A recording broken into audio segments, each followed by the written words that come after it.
How to do a firmware update in MIOPS Smart Plus.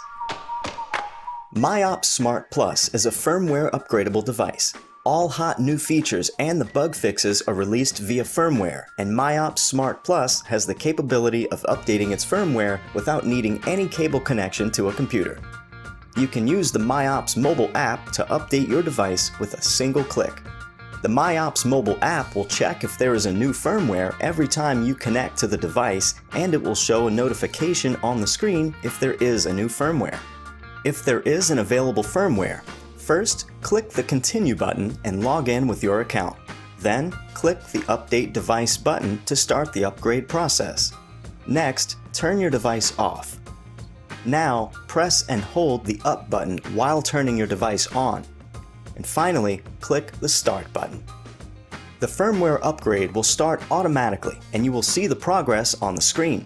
You can release the Up button once the upgrade process starts. If your device is already up to date, but you still want to reinstall the latest firmware, you have an option to force your device to upgrade the firmware. For putting your device to the Force Upgrade mode, simply press and hold the Up button while turning your device on. Then open the MIOPS mobile app and select the device to start the firmware upgrade. And that's it. It's so easy to do.